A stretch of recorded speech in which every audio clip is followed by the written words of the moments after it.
Kaya napatiimbagang ako. Talagang daddy na rin ang tawag niya sa daddy ko. Napakagalang at napakabait pa nito sa harap ng mga magulang ko. Kaya laging ako na lamang ang nagmumukhang masama. Go upstairs and change, Christina. The dinner is ready. Maotoridad na utos ng daddy ko. Yes, dad. Mahinang sagot ko at agad na umakyat sa kwarto ko at muling umiyak ng umiyak.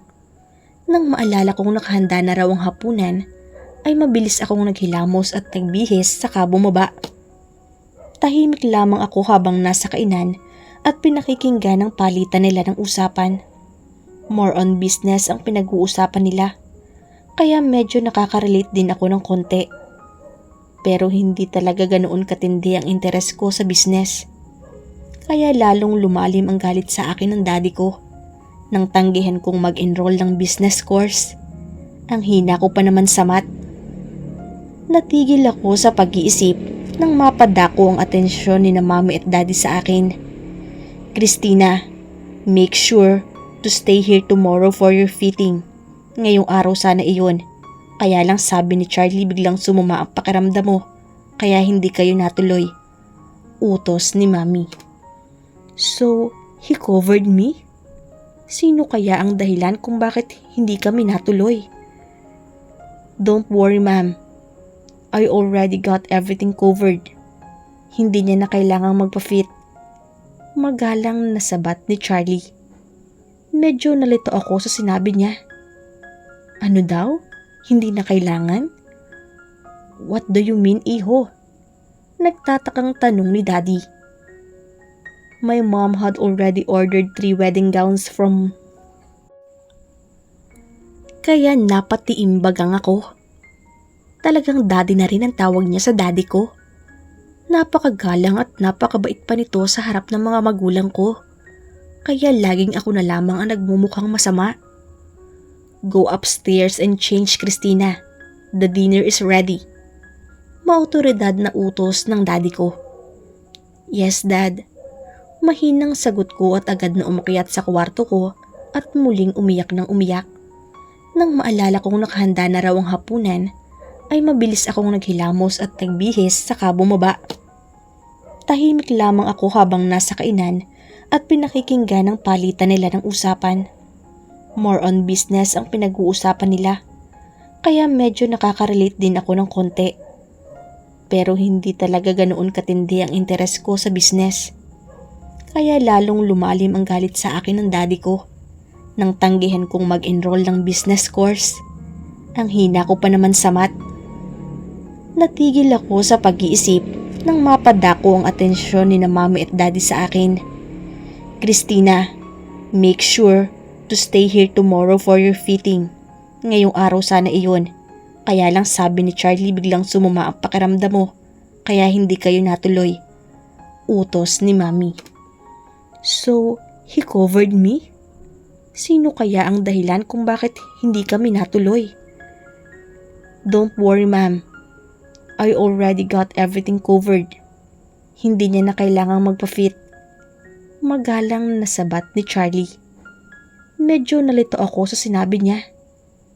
Ano daw? Hindi na kailangan?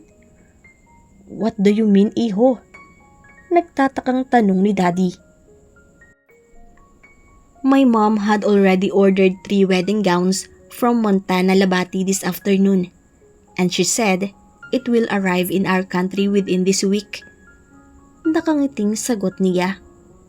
Napasinghap naman ang mami ko dahil sa saya. At alam ko kung bakit. Sino nga ba ang hindi nakakakilala kay Montana Labati? Oh my God, Charlie. My daughter is really very lucky to have you. At least, hindi na kami mag-aalala ng daddy niya para sa future niya. Dahil nasa mabuting kamay na siya. Papuri pa ni mami. Mabuting kamay? Akala niyo lang po iyon. Nasa isip ko. Did you see that, Christina? Do you realize now how fortunate you are to be chosen by Charlie as his bride? Kaya huwag na huwag mo kaming ipapahiya at lalong huwag na huwag kang gagawa ng ikasisira ng pangalan at reputasyon ng mapapangasawa mo. Seryosong pahayag ni Daddy. I could see Charlie's smirk beside me. Nagulat ako nang bigla kong maramdaman ang kamay niya sa hita ko at marahan itong pinipisil. Sinikap kong labanang hindi mapalingon sa kanya. Huwag ninyong alalahanin iyon, Daddy, Mommy. Christina is a very fine lady. She will surely be a good and obedient wife as well. Nakangiting tugon ni Charlie. Tumango-tango lamang ang daddy ko at ngumiti sa kanya. Hindi ako makapag-concentrate sa pagkain dahil kumakabog ang dibdib ko sa kamay niyang gumagapang sa ilalim ng mesa. Napakagat ako sa ibabang labi ko para pigilang magpahalata sa ginagawa niya sa akin. Buwisit talaga tong lalaking ito. Nakalimutan niya bang galit pa rin ako sa kanya dahil sa ginawa niya kay Dave? Nasa hapagkainan kami at kulang na lamang ay igisa na ako ng mga magulang ko sa uri ng mga pananalita nila patungkol sa akin. Pero itong hayok na katabi ko, heto siya at abala sa paghaplos-haplos at pagpisil ng mga hita ko. Pero nagkibit-balikat na lamang ito habang sumusubo ng pagkain at ang isang kamay niya ay nasa aking ibaba. Ang sarap talaga ng luto mo, Mami. Biglang sabi nito kay Mami, saka makahulugang ngumiti sa akin. Ako naman ay nag-iwas ng sarili sa kanya, ngunit bigo ako.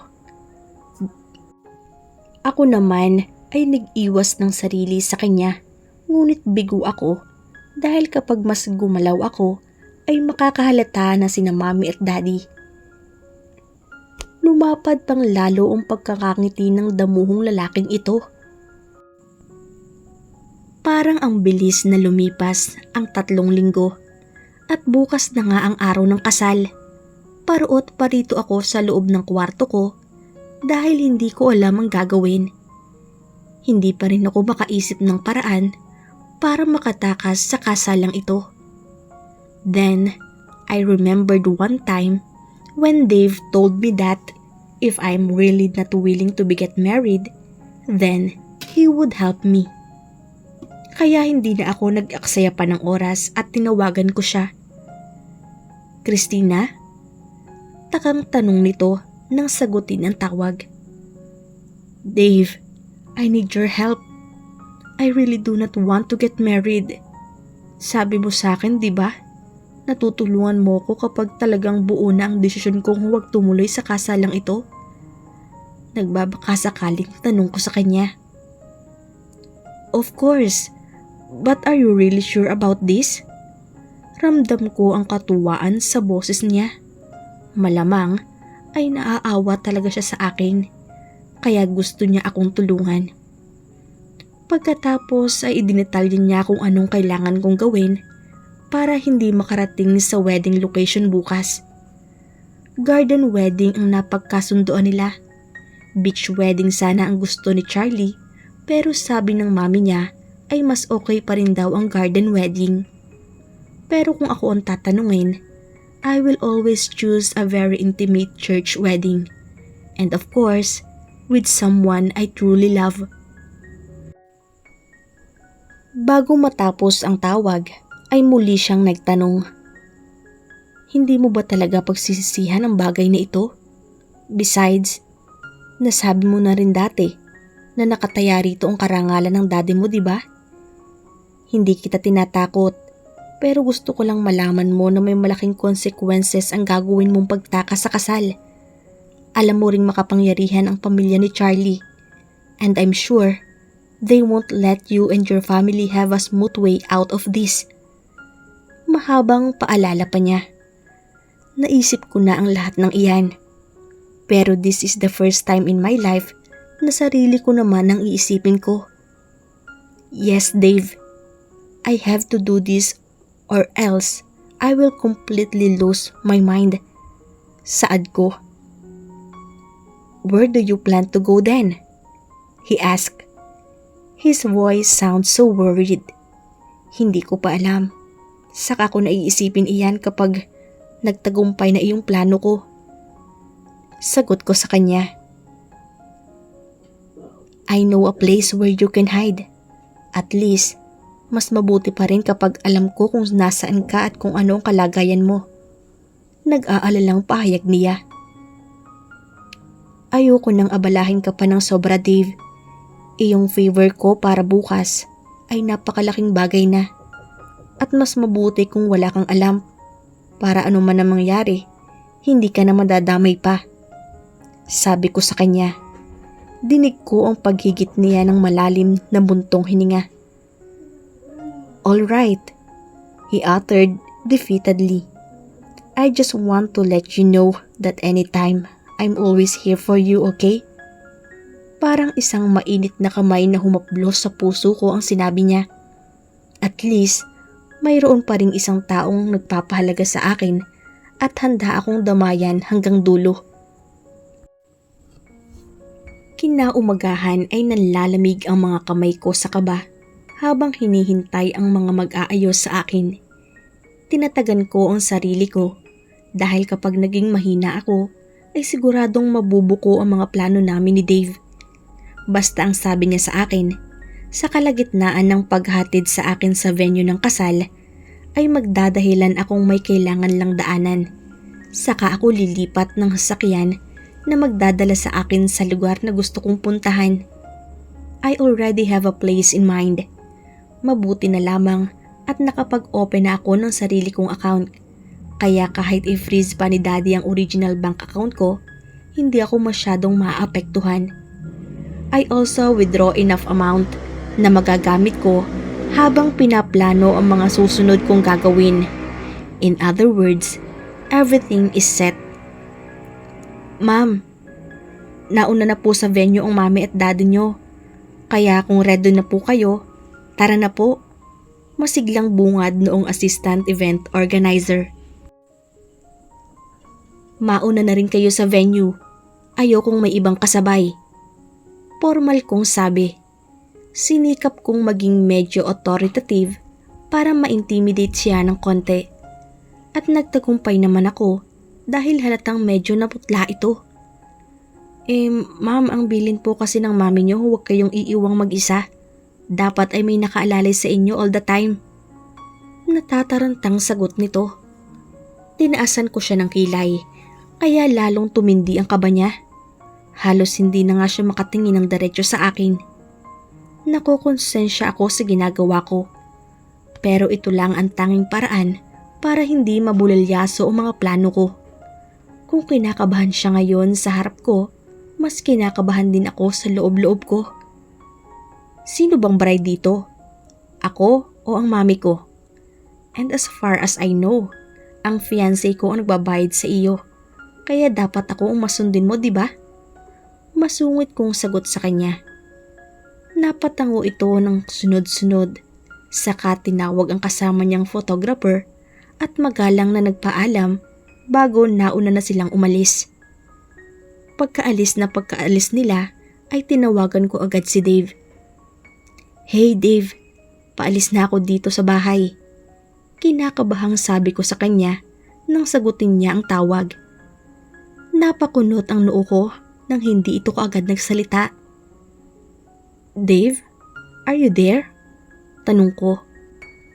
Yes, I'm here. Just go on with the plan, sabi niya. Why do I feel like something is off about him? Hindi ko tuloy na iwasang mag-usisa. Hey, are you okay? You sound off. May sakit ka ba? Nag-aalalang tanong ko. Iba talaga ang pakiramdam ko sa tono ng pagsalita niya. Don't worry about me, Christina. I just hope you will be happy with your life. Malungkot na pahayag nito. Medyo nalito pa ako lalo sa huling mga salitang binitawan niya. He's wishing me well, right? Pero bakit ganoon? Parang may hindi tama. Pinili ko na lamang munang balewalain ang nararamdaman ko. Dahil gipit na kami sa oras. Saka ko na lamang ulit siya kakamustahin kapag okay na ang lahat.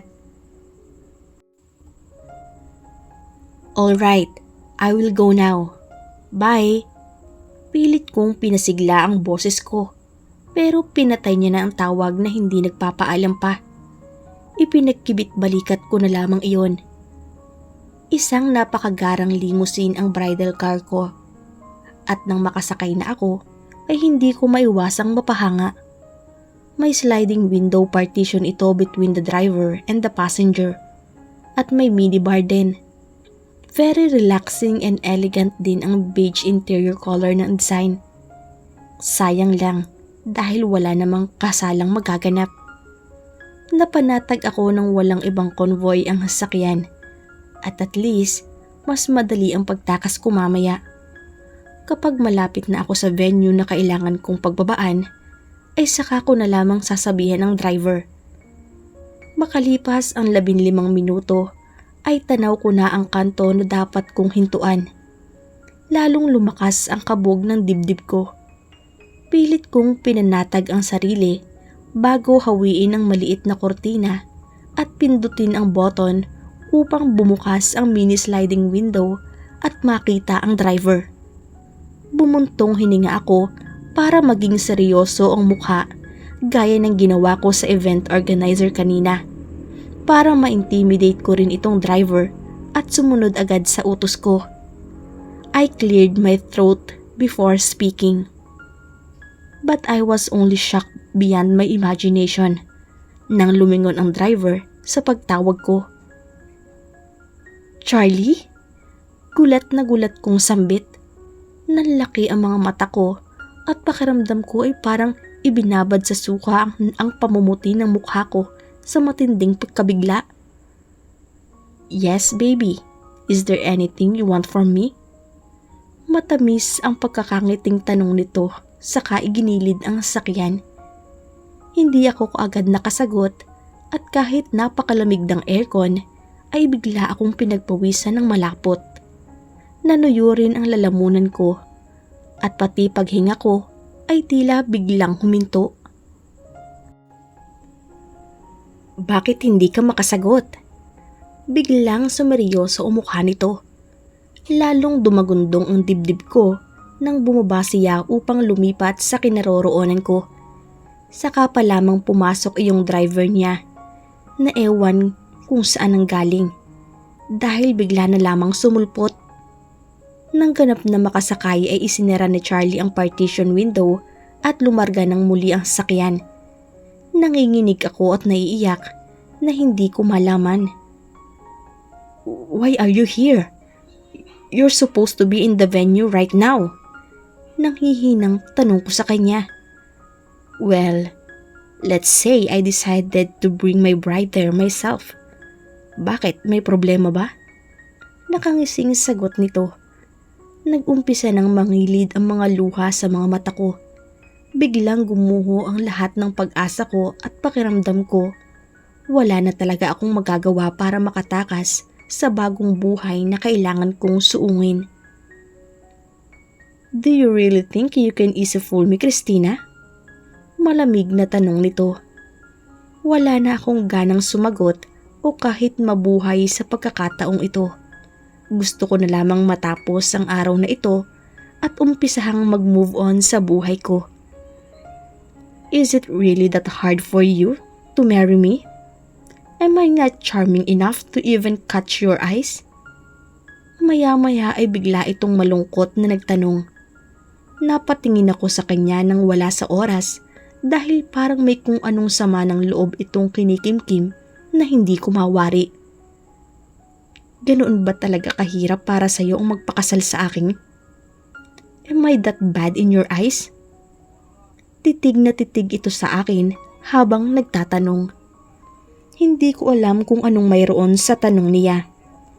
Nablangko ang isip ko at halos namamanhid ang katawan. May isang bahagi ng puso ko ang parang nagilty sa tanong niya. I really don't know. All I know is that I'm not ready to be married yet. And napatigil ako. Gustong-gusto kong isumbat sa kanya ang pang-angkin niya sa akin ng sapilitan noong matapos ang engagement party namin. And seryosong tanong niya. And I hate you for everything you did to me. Wala kang pinagkaiba sa mga magulang ko. Ang tingin mo rin sa akin isang pag-aari na pwede mong kontrolin anytime. Tulad nila, para sa iyo, dapat tagasunod lamang ako sa lahat ng mga gugustuhin mo. All I ever wanted was my freedom. All I want is to do what I want and not what I was told to do so. Tuluyan ng lumundas ang luha sa mga mata ko. Habang sinasabi ko iyon, ay hinihiling ko sa isip ko na sana ay maintindihan niya ako at siya na mismo ang gumawa ng paraan para hindi ituloy ang kasal na ito. Is it really freedom that you want? Or Dave? Be honest with me, Christina. Kalayaan ba talaga ang gusto mo? O sumama roon sa gagong Dave na iyon? Ang maamo niyang titig sa akin ay napalitan ng galit. Pero kung galit siya, mas galit ako. At bakit nasali na naman si Dave dito? Sa lahat ba ng pagkakataon na hanap ka ng sisisihin kapag may nangyayaring hindi nakaayon sa gusto mo? Pagalit kong sumbat sa kanya. Hindi maiwasang magtiim ang bagang at kamao ko sa nararamdaman kong inis sa kanya. You're asking me that? Really, Christina? Akala mo hindi ko alam ang plano niyo na lalaking iyon? Don't give me that bullshit about wanting a freedom. When in fact, what you really want is to be with that bastard. Bakit? Ha? Anong meron siya na wala ako? Is he wealthier than me? Mas gwapo ba siya sa akin? O baka naman pagkatapos mo sa akin ay naikama ka na rin niya? Bakit? Mas magaling ba siya sa akin sa kama o kaya mas gusto mo siyang piliin kaysa sa akin?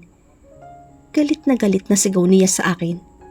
Nagpantig ang tenga ko sa mga huling sinabi niya at dala ng galit ay nasampal ko siya ng malakas. Nagulat din ako kung paano ko iyon nagawa pero hindi ko pinagsisihan. How dare you to accuse me of that? Halos 24 oras kang nakabantay sa bawat galaw ko. Ultimo pagbabanyo ko, kailangan mo pa yatang alamin. Tapos sasabihan mo ako ng ganyan? It's very clear that you know nothing about me. And you know what? Yes, you are wealthier and better looking than Dave. But in terms of personality, he is way better than you. Hindi ko napigilang ganting sigaw sa kanya. Natigilan siya sa bigla. At halos nagwala ako ng mabilis ding nakabawi. Then, you don't know me well. You don't know me well too, to say that he has better personality than I am.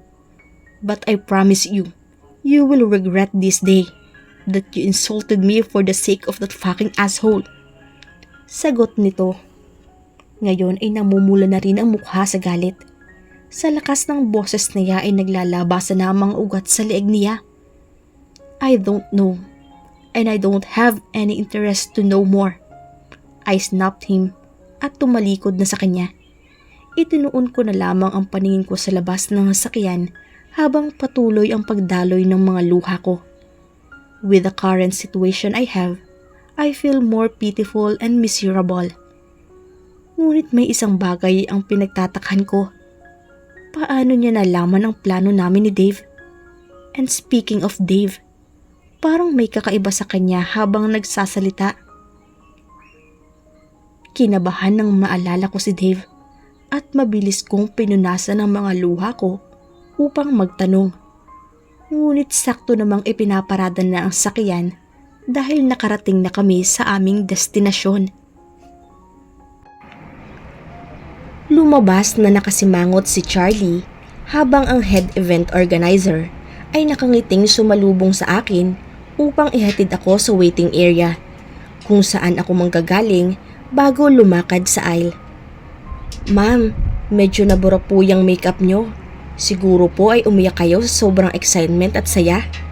Lahat ng bride ay ganyan. Pero i-retouch na lamang po kayo ng tauhan ko para umayos po ulit ang looks nyo. Masayang sabi nito sa akin. Tatanggi pa sana ako. Kaya lang, ayoko namang magmukhang ewan sa harap ng mga bisita. Kaya tumango na lamang ako at ngumiti sa kanya. Nang pumainlan lang na ang bridal march, ay lalong nilukob ng kalungkutan ang puso ko. Wala sa sariling sumunod na lamang ako nang i-guide na ako ng isang staff. Patungo sa pwesto ng mga magulang ko na maghahatid sa akin sa aking groom. They look very happy and contented today. Good for them, I thought. Ayusin mo ang mukha mo. Para kang nasa burol at hindi ikakasal. Pagalit na bulong sa akin ng daddy ko. Pinisil lamang ni mami ang braso ko bilang pagsang-ayon sa sinabi ni daddy. Nirelax ko ng konti ang mukha ko pero hindi ko talaga kayang ngumiti. Habang papalapit na kami sa altar ay parang lalandas na naman ang mga luha ko. Napakagat ako sa pang-ibabang labi ko para pigilin ang paghikbi. Kumuway pa si Chloe sa akin na magsisilbing maid of honor ko bago namin tuluyang narating ang nakangiting si Charlie. Iho, ikaw na ang bahala sa aking anak. Sigurado naman akong hindi mo siya pababayaan. Malambing na sabi ng mami ko.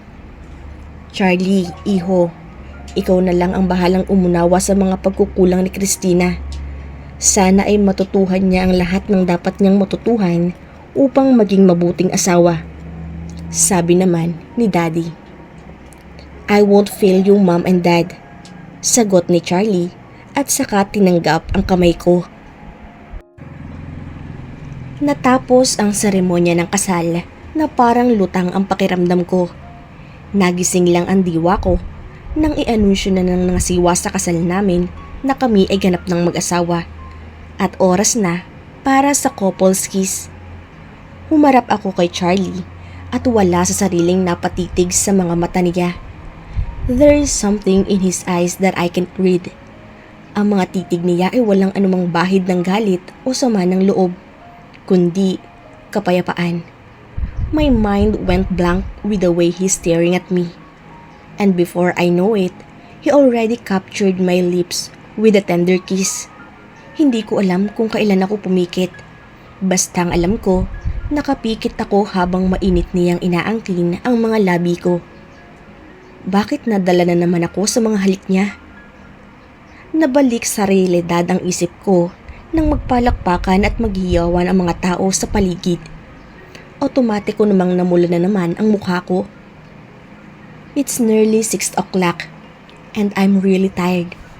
The reception is about to end, but the visitors are still partying like hell.